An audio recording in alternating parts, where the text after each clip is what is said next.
សុភាសិតដ៏មានតម្លៃបំពើឃ្លារបស់ជនជាតិកូរ៉េ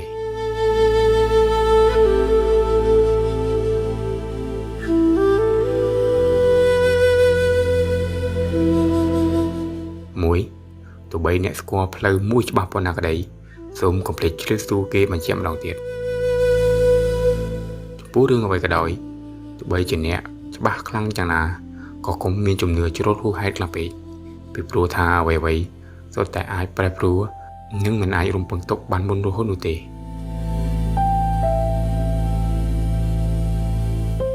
ពីរប្រទេសទទេ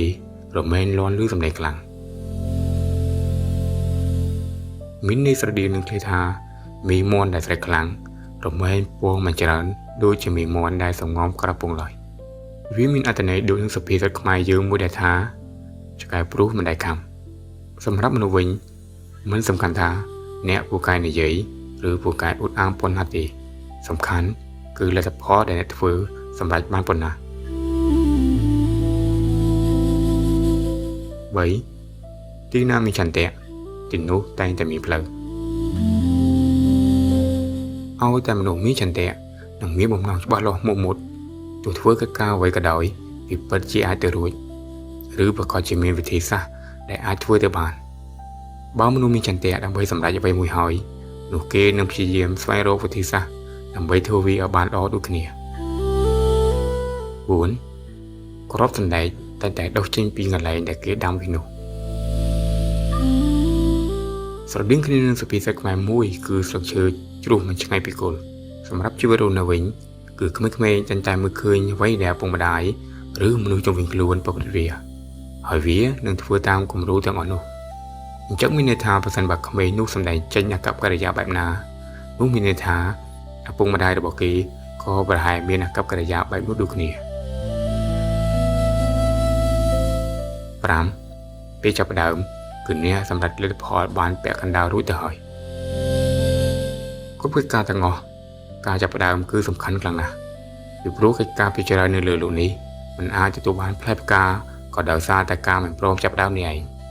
ដូចនេះបើអ្នកចាប់ផ្ដើមធ្វើអ្វីមួយទោះបីលទ្ធផលចុងក្រោយបែបណាក្តីប៉ុន្តែវាមានន័យថាអ្នកសម្រេចបានលទ្ធផលពាក់កណ្ដាលរួចស្រេចទៅហើយ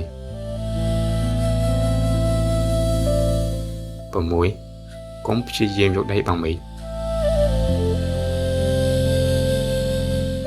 អ្នកមិនអាចបាំងមេឃបានដោយអ្នកគ្រាន់តែយកម្រាមដៃបិទកែវភ្នែកទាំងពីររបស់ខ្លួនប៉ុន្តែត្រូវចាំថាមេឃនៅតែជាមេឃដដែលដូចនេះអ្នកមិនគួរព្យាយាមបិទបាំងការពិតដែលធ្លាប់កាត់ឡើងចំពោះរូបអ្នកឡើយពីព្រោះអ្នកដទៃគង់តែដឹងនៅថ្ងៃណាមួយចាក់ជាមិនខានសូមចងចាំថានៅលើលោកនេះមានរបស់3យ៉ាងដែលយើងមិនអាចលាក់បាំងបាននោះគឺព្រះអាទិត្យព្រះច័ន្ទនិងការពិតដូចនេះហើយទោះបីធ្វើអ្វីក៏ដោយចូលស្មោះត្រង់ចំពោះខ្លួនឯងហើយនឹងអ្នកដទៃ7សត្វស្វាក៏គង់នឹងធ្លាក់ពីដើមឈើទោះបីអ្នកជំនាញខ្លាំងប៉ុណ្ណាក៏ដោយក៏រមែងនឹងធ្វើប្រហែសឬបង្កើតកំហុសណាមួយចាក់ជាមិនខានប៉ុន្តែសូមកុំមានការភ័យខ្លាចក្នុងការបង្កើតកំហុសដោយអចេតនាបែបនោះអីត្រូវចាំថារាល់កំហុសឆ្គងហើយនឹងការបរាជ័យវានឹងក្លាយទៅជាបទពិសោធន៍ដ៏មានតម្លៃដែលនឹងបង្រៀនអ្នកឲ្យក្លាយទៅជាមនុស្សដ៏រឹងមាំម្នាក់អ្វីដែលសំខាន់បំផុតនោះគឺបើអ្នកធ្លាក់ពីលើដើមឈើហើយតើអ្នកមានភាពក្លាហានឡើងទៅលើដើមឈើនោះម្ដងទៀតដែរឬក៏អត់